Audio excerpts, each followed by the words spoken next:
Hello again, YouTube. Truthman here. So we continuing to connect the dots with these videos.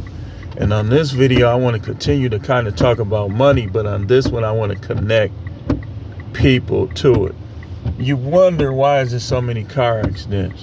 Why are so many people fighting and arguing and going back and forth and disrespecting each other? It's because they are not successful. Successful people have a whole lot more chill about them than unsuccessful people. And so what we seeing is the byproduct of the 73% of people being check to check. That's why they act like that. Now, some of us can handle not being wealthy and we don't create problems for others. But a lot of these people, they don't overwhelm themselves trying to look successful with their cars, with their house. And so that's why they hate on each other. You ever notice people, right? People that they get something new, they want the whole world to know. But you get something new, they won't even look at it. It's because they're haters and they're lovers of money. Money is their God. But their God is letting them down.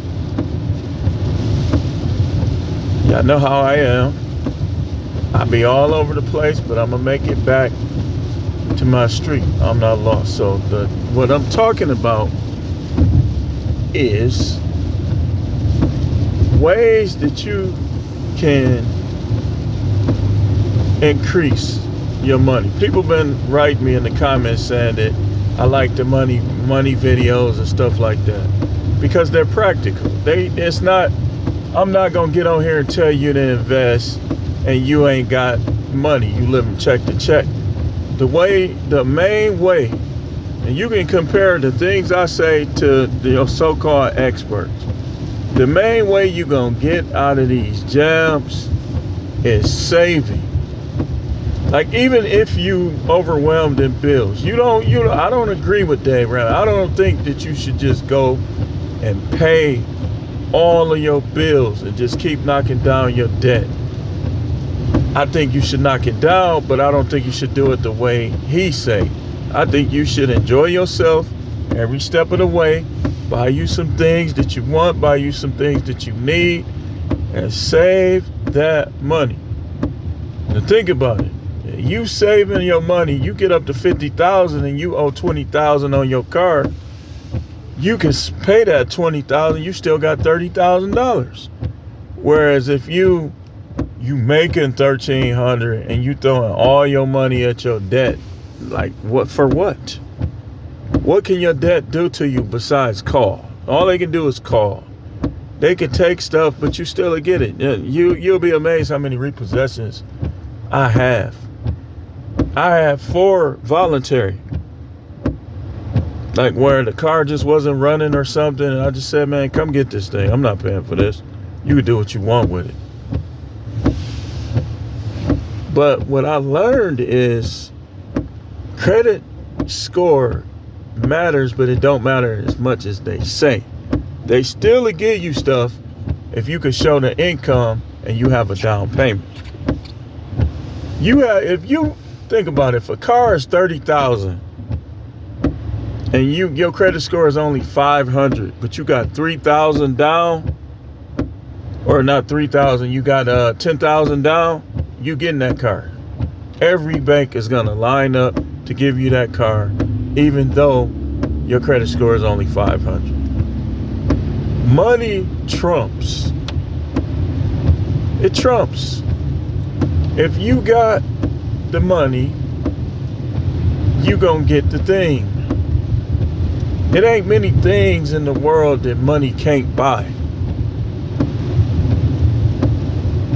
The $1 Million Man, Ted DiBiase, had made some good points with that character.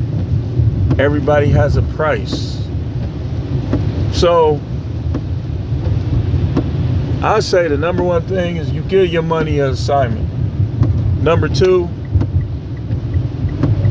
or number 1, let's rearrange this. Number 1, you get as many incomes as you could possibly get. And number 2, you give all those incomes an assignment. Like when I stick to that, it works, man. I'm telling you. So I have a lot of incomes, yo. I'm not rich, but I got a lot of incomes. I fail when I don't stick to the things that I know. But when I be like out here, like, okay, this income I'm gonna put, I be breaking it down percentage wise. Like, let's say income one, we'll just call it. I say, okay, I'm gonna pay my bills and I'm gonna save out of this. So I'm gonna pay 60%. I'm gonna pay 60% in bills. I'm gonna save 20%, and the other 20% is gonna go towards miscellaneous, being in my wallet, just me having it, or stuff I might want to buy or need to buy. That's 100% with income one. Okay, income two, I say 50% I'm gonna invest, 50% I'm gonna keep. So when I do those things, I do well. But when I just random purchases, overspending in this, overspending in that, that's when I look back like, man, where did all of it go? Because I didn't give it an assignment. Every dollar you should be writing down and calculating. It don't matter as much how much you make. That matters. But it matters how many places you make money from and what you do with the money that you make. If you got 6-7 incomes and you got incomes where you saving all your money, man, you're gonna be fine out here. But if you got one income and you trying to buy a pair of Jordans every week, or you trying to have a Charger, what's the top of the line when the Hellcat charging you $900,000 a month, you only making $4,000, so you sending out $1,000 per month on a car that you're gonna have to pay for 6 years. Why not just get you a nice car that you paying half that, $500, $600, even $700, instead of having a car that you got to pay $1,000 on? Some of y'all, it's too late, you done already did it. But if you've been thinking about doing it, don't do it. Don't do it, because trust me, if you save your money right, if you give your money assignments, you're gonna have a wallet full. Like your wallet is an assignment. Be like, okay, I'm gonna keep this much of this in my wallet. And you start looking at it enough, that money gonna become your friend. You ain't gonna want to give it up. You're gonna be like, I want to see it. I want to make it where my wallet, I can't even keep it in my wallet no more. I'm gonna have to start over. You know, all y'all talking about invest this, invest that. Man, we don't know what's finna happen in the world. That's part of it, but it shouldn't be a large part. That's just me. I'm not rich. Some people say you don't know. I'm going by how I've seen people and what works for me. Good old fashioned stacking it up. Good old fashioned stacking it up. That's what works. You get away from that, you're gonna see your money disappear. Something come up, you're gonna have to borrow from somebody. Whereas you got a stable job, you shouldn't have to borrow from nobody. You've been working a job for years, you should have thousands of dollars. I should have thousands of dollars. Where something come up, you need a repair. If you've been saving your money, $1,500, you say, okay, it costs $1,500. But you've been on your job 4 years though.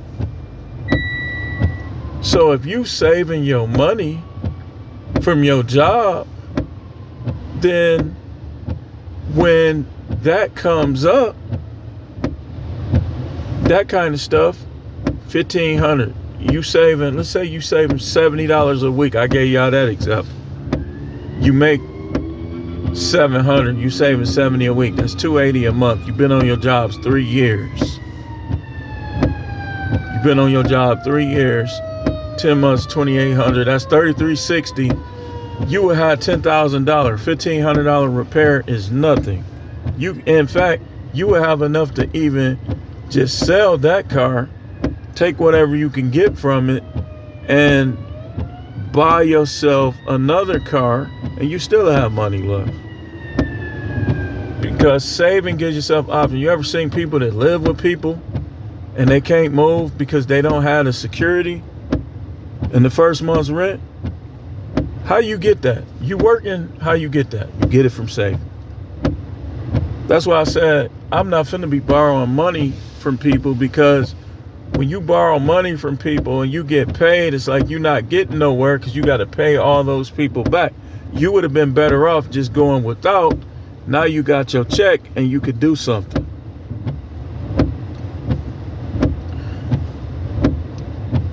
Instead of you borrowing from the world, now you got to pay the world back. You'll be better off or something, get you a second job. Or I know they look down on it, but you only need gas money. You only need gas money and a little money for food. You see, people pride be getting in the way. I would give plasma before I ask these people. I'll literally be in the plasma shop doing this, squeeze them, trying to make, you know how you be trying to make the veins pop out. I'll be right on there on that table doing that before I ask some of these crazy people. Because I learned, man, because like when you start asking these people for money and they don't help you, it make you look at them different. So I think I'm better off just not needing their help and just roughing it or just doing something. That's why I collect cans. If push came to shove, which it ain't gonna come to shove, I got so many cans left. I cashed in a lot of my cans and they done built back up again. I could get at least $70, $80 for all my cans. Right there. Boom. So put that up. I be giving them my kids and stuff, a little bit out of that. It's not a lot, but you'll be amazed. Y'all don't be wanting to give y'all kids the small amount. The small amounts build up just like the large amounts do, just at a longer period of time. So get that money an assignment. I believe in the envelope stuffing strategy, where you write on the envelope, you put that money up in there for certain stuff. Then you pay that certain stuff out of that envelope. That stuff worked, man. When I was doing that, I'm telling you, I was getting somewhere with that too. I was getting somewhere with that. Because that works. And like I say, out of the managing, like budgeting, I would say the envelope stuffing is the number one thing that works. I would say out of accumulation, saving is the number one thing that works. Because if you a saver, it don't matter where you work. You gonna have you a bankroll. You gonna have a bankroll. I've seen dishwashers die with multi-millions of dollars because they were savers. Teachers, if you read the book, The Millionaire Next Door, you'll see what I'm talking about. You'll see what I'm talking about. And some of these people that try to walk around like they so successful, they not successful because they don't save. They spend all of their money on the things that they have. Mortgage, rent, car notes. You see them do it with them big old new looking trucks? Man, and you know how much they paying for that stuff? They paying like them F-150s, that's like a $80,000 truck. They paying $1,000 a month, $900 a month. Then they live somewhere nice, that's another $1,500 a month. But some of them, they able to do it because they manage their money well. Like they know, like for instance, from the maintaining standpoint, remember I said you got to give it an assignment. You got to go divide your money up by your pay frequencies. And you should always have more than one income, and you should have at least one income that you don't do nothing but save it. One income where you don't do nothing but spend it. You save a little bit of it, but you buying your stuff out of that income. I agree with the having multiple bank accounts to do multiple things. Like, I agree with that too. But if you get paid every week, and let's say your bills, the total of your bills, you divide it up by 4. If you making $4,000 a month and your bills is $2,500, you know that you need to put up a little more than your bills are. And I'm telling you, that's strategic. You saving separate. But if I do this and you do this, you put up a little more than your bills are. So if your bills are $2,500, you put up like $700 a week.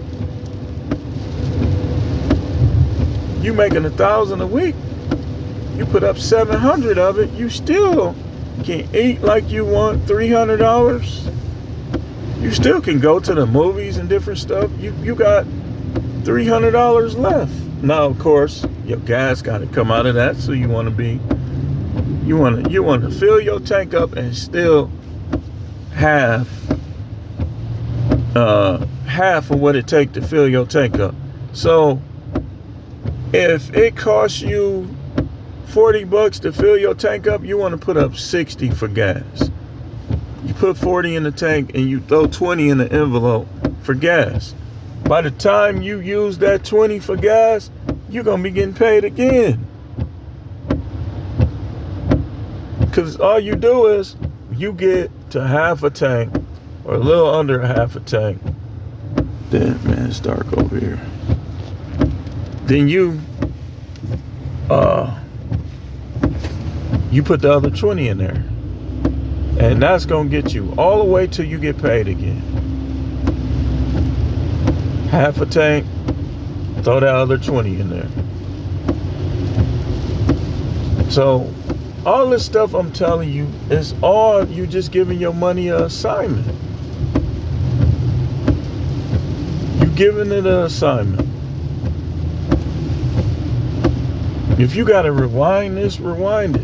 But we always say, oh, I don't make enough money. Sometimes that be the case. But for starters, we start with what we making. And we do the best we can with that. That's how we got to start out.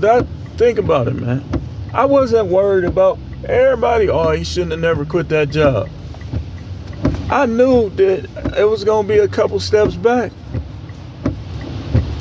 It was. I knew it. But I could still take my steps forward if I put to practice the things I know. I could take my steps forward. You know? Like, I make enough out here to save and to pay all of my bills. You gotta keep your fun time. Like, yeah, I know I be liking to, you know, get a little drink sometime, a little lottery ticket sometime. But neither one of those will be a problem as long as I, you know, I give my money an assignment. It won't be a problem for you either. You get paid every month. Okay, how much are your bills? Take your bills out, put a little more than your bills that you pay. Write it all out. Go get you a new nice notepad, a nice ink pen, an expensive pen, and you keep track of it with that. If you ain't got no desk, man, we got to be more business-like, more professional when it comes to this kind of stuff. But yeah, man. Yeah. And then these bill collectors will work with you, man. That's why it don't make sense to take all of your money out of fear. You scared what people you know gonna say, and you scared of them bill collectors. And you shouldn't be scared of neither one. You supposed to come first. What you put up for you, stay up for you. Like some of your savings should have on it, future. Only for future or this use. Whatever use you say.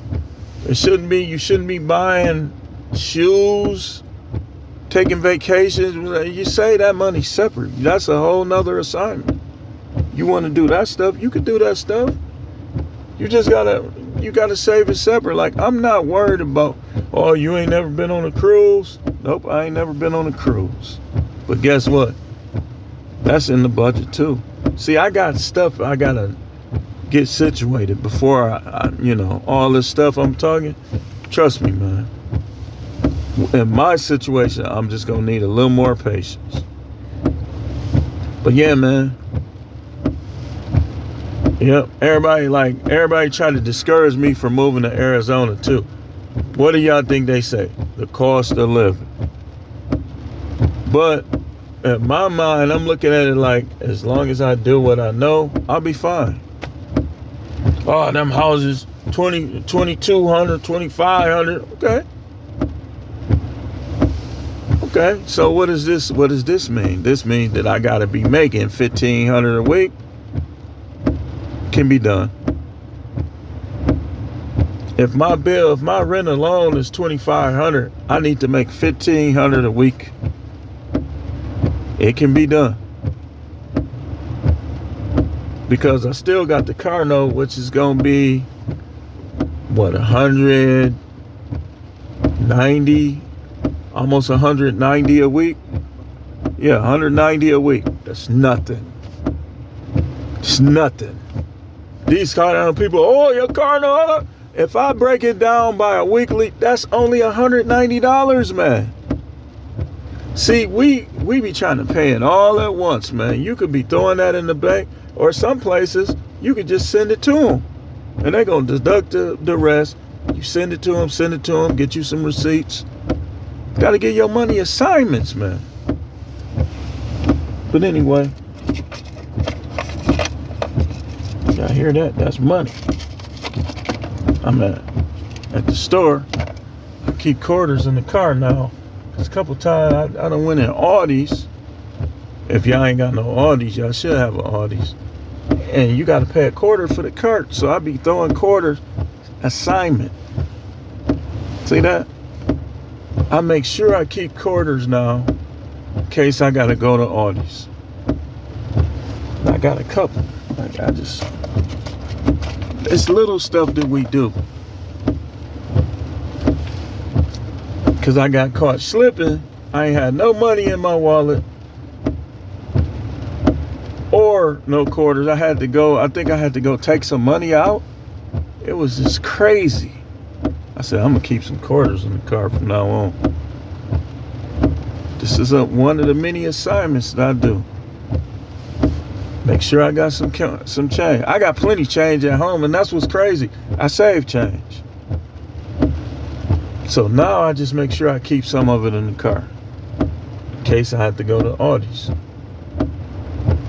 Anyway, thanks for watching. I'm getting ready to upload both of these videos before I go in the store.